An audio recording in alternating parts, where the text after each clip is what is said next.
کے اس press conference کے ذریعے میں اس بات کو کنڈیم کروں گا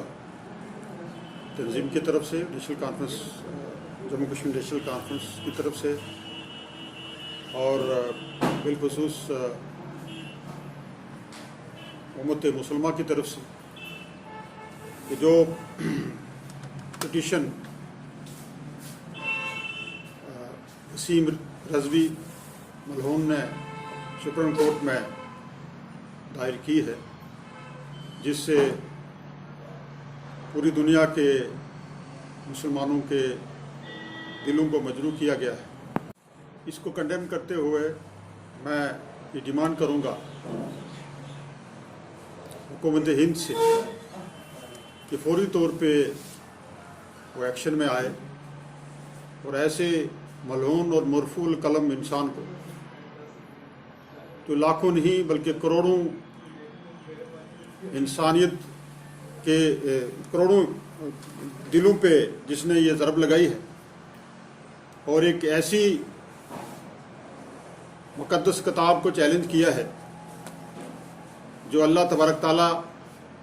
کی طرف سے نبی کریم حضرت محمد صلی اللہ علیہ وسلم پہ نازل ہوئی، اور جس کا ہر حرف برحق ہے، ہر زیر برحق ہے، ہر زبر برحق ہے. یہ جو قرآن پاک میں جو ایک مسلسل ذکر ہے اس کے بارے میں، تو خلیفہ وقت نے وہ جو آفر تھی وہ ٹھکرا دی اور اس میں کوئی تبدیلی لانے کی ضرورت نہیں کی. میں یہ کہوں گا کہ قرآن پاک قیامت تک جو ہے یہ زندہ رہے گا، اور اللہ تبارک تعالیٰ نے خود اس کی حفاظت کا وعدہ فرمایا ہے. میں آج اس پریس کانفرنس کے ذریعے پوری دنیا کو، جہاں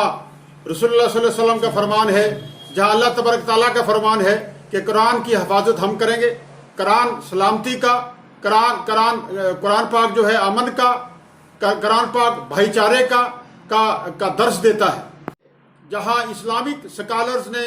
قرآن کے بارے میں باتیں کی ہیں، اس کی تعریف کے بارے میں باتیں کی ہیں، میں ہندوستان کے ایک بہت بڑے شنکر آچاریہ کا یہاں حوالہ دینا چاہوں گا کہ شنکر آچاریہ صاحب نے جو یہ کہا کہ اگر آپ دنیا میں امن لانا چاہتے ہیں، بدقسمتی سے پچھلے سال ان کی ڈیتھ ہو گئی شنکر آچاریہ صاحب کی، تو انہوں نے یہ فرمایا تھا کہ اگر آپ پوری دنیا میں امن لانا چاہتے ہیں تو شنکر آچاریہ صاحب نے یہ فرمایا کہ قرآن پاک کی تعلیم جو ہے وہ گھر گھر پہنچائیں، اور انشاءاللہ تعالی دنیا میں جو بد امنی ہے، جو خلقشار ہیں، جو پریشانی ہے، جو بد نظمی ہے، یہ ختم ہو جائے گی. یہ ہندوستان کے ایک بہت بڑے شنکر آچاریہ صاحب کا یہ بیان تھا، یہ اسٹیٹمنٹ تھی. آج بھی یوٹیوب میں اور دوسرے سوشل گروپ تعالیٰ نے خود حفاظت کرنے کا وعدہ فرمایا ہے. میں یہ کہوں گا کہ اس سے پہلے بھی بہت سی سازشیں ہوتی رہی. قرآن مجید، فرقان حمید میں تبدیلی لانے کے لیے جہاں تک سوال ہے. اور ایک واقعہ مجھے یاد آتا ہے کہ جب خلیفہ عمر بن عبدالعزیز خلیفہ تھے، اس وقت عیسائی مشنری نے اور یہودی علماء نے ایک بڑی سازش رچی، اور ایگزیکٹ مجھے یاد نہیں، ایک زبر کے لیے، جہاں ایک زیر اور زبر کی تبدیلی کے لیے انہوں نے کروڑوں روپے کی آفر بھی کی خلیفہ وقت کو، اور ایک سلطنت بھی دینے کی آفر کی کہ ہم یہ آپ کو سلطنت دے دیں گے اگر قرآن پاک کی یہ زبر تھی یا زیر تھا، غلط بیانی نہ ہو جائے، کہ اس کو آپ چینج کریں، اور جس میں شاید یہ ہے ان کی وہ سپیچ. میں یہ گزارش کروں گا کہ ایک ان پڑھ جاہل قسم کے انسان نے یہ پٹیشن جو ہے یہ سپریم کورٹ میں دائر کی ہے. میں سپریم کورٹ جو ہمارا دیش کی بڑی عدالت ہے، وہ یہ امید ہے کہ انشاءاللہ تعالی وہ ایسی پٹیشن جو ہیں وہ ان کو جو ہے وہ جگہ نہیں دیں گے اور اس کو خارج کریں گے. اور سپریم کورٹ سے ہی میری گزارش یہ ہے کہ اس آدمی کو جو ایک مرفوع القلم انسان ہے، جس کا جو ماضی بھی ٹھیک نہیں تھا، جس کی بیک گراؤنڈ بھی ٹھیک نہیں ہے، اور مجھے لگتا ہے کہ یہ دماغی توازن جو ہے یہ کھو چکا ہے، اس کو فوری طور پہ اس کے خلاف قانونی کارروائی کی جائے۔ اور ہمارے نبی صلی اللہ علیہ وسلم کا یہ فرمان ہے کہ آپ کسی بھی مذہب کے بارے میں، کسی بھی الہامی کتاب کے بارے میں، کسی بھی مذہبی کتاب کے بارے میں آپ غلط بیانی مت کیجیے۔ ہمیں سب کا احترام ہے، اور مسلمان جو ہیں، اہل اسلام جو ہیں، تمام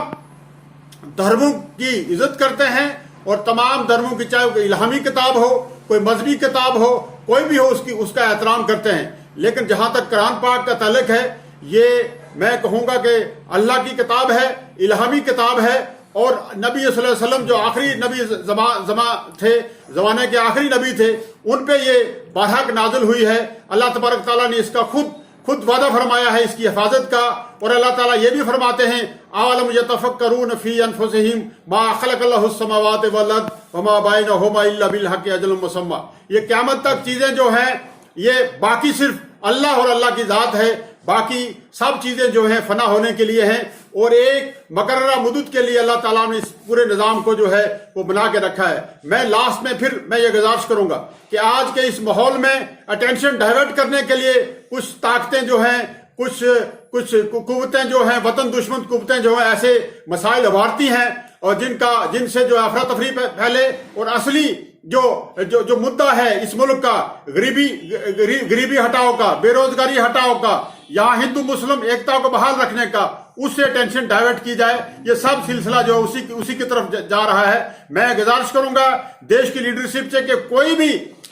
وہ اس میں ڈھیل مت برتے، اور فوری طور پہ ایسے ملعون اور مرفوع القلم اور پاگل انسان کو گرفتار کر کے اس کو کیفے کردار تک پہنچائے۔